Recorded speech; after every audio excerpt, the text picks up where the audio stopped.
Hi viewers, welcome to our channel. ప్రస్తుతం మనతో పాటు సీనియర్ పొలిటీషియన్ మాజీ హోంమంత్రి మైసూర్ రెడ్డి గారు ఉన్నారు. వారితో ఒకసారి మాట్లాడదాం. సార్ నమస్కారం.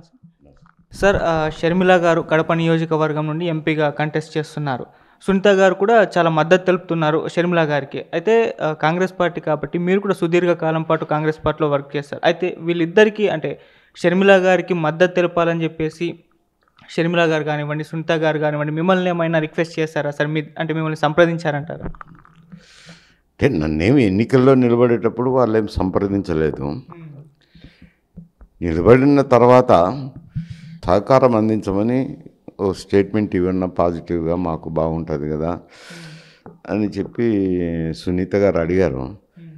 చూస్తాండమ్మా, ఎవరన్నా వచ్చినప్పుడు ఆలోచన చేసి చెప్తాండే, ఎందుకంటే ఇప్పుడు ప్రెస్ అంతా నేను పెరగటం లేదు, అప్పుడప్పుడు యూట్యూబ్ ఛానల్ వాళ్ళు వస్తుంటారు, ఎవరన్నా వచ్చినప్పుడు చెప్తాండే అని చెప్పాను.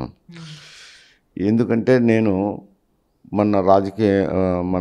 నిన్న ఎలక్షన్లకు ముందర చాలామంది శ్రేయోభిలాషులంతా వచ్చి ఒక మారు నిలబడి సార్ బాగుంటుంది, మీరైతే కనుక ఏదో ప్రజలకు కొన్ని కార్యక్రమాలు చేస్తారు, గతంలో అయితేనేమి ఇన్సూరెన్స్ గురించి అయితేనేమి, పంట నష్ట పరిహారం గురించి అయితేనేమి, ఈ నీటి పారుదల గురించి అయితేనేమి చాలా విషయాలు నియోజకవర్గానికి ఉపయోగపడేట్టు చేశారు, మీరు వస్తే బాగుంటుంది అని. ఏంటంటే ఒకటే పరిస్థితి ఉంది, ఇప్పుడు వయసు 75 సంవత్సరాలు వచ్చింది, రెండవది వచ్చి డబ్బుల రాజకీయం అయిపోయింది, 40 కోట్లు 50 కోట్లు ఖర్చు పెట్టాల్సిన అవసరం ఉంది, అంత డబ్బు పెట్టాలన్నా నాకు అంత ఆర్థిక స్తోమత లేదు. ఒకటి ఏదన్నా అప్పో సప్పో తెచ్చి పెట్టినా కానీ మళ్ళీ సంపాదించుకునేది కూడా నాతో చేత కాదు, ఆయన చెడ్డ పేరు తెచ్చుకోవడం ఎందుకు, అవకతవకలకు పాల్పడి.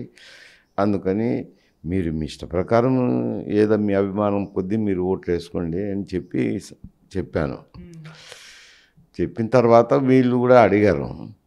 అందుకని నేను ఈ మాట చెప్పిన తర్వాత మళ్ళీ మాట్లాడితే బాగుండదేమో అని కొంత మిత్రులతో కూడా ఆలోచన చేశాను. ఎందుకులే, ఏదో జరిగేది జరుగుతుంది కదా అని కూడా నాతో చాలామంది అన్నారు. అయినా కానీ ఏదో నోరు తెరిచి అడిగారా చెల్లెలు లాంటి వారు. అడిగిన తర్వాత నేను నాకు తోచిన సహకారం అందించాలి కాబట్టి శాసనసభకు వేసుకుంటాంటారులే, వాళ్ళ ఇష్ట ప్రకారము వేసుకుంటారు. నేను నా శ్రేయస్ కోరేవారైతేనేమి, నా మిత్రులైతేనేమి, నా శ్రేయోభిలాషులు అయితేనేమి చాలామంది ఉన్నారు. వాళ్ళందరికీ నేను అయితే ఒక విజ్ఞప్తి చేసేది ఏమిట్రా అంటే, అడిగినారు కాబట్టి మీరు షర్మిల గారికి మద్దతు తెలపండి అని చెప్పి నేను విజ్ఞప్తి చేస్తున్నాను.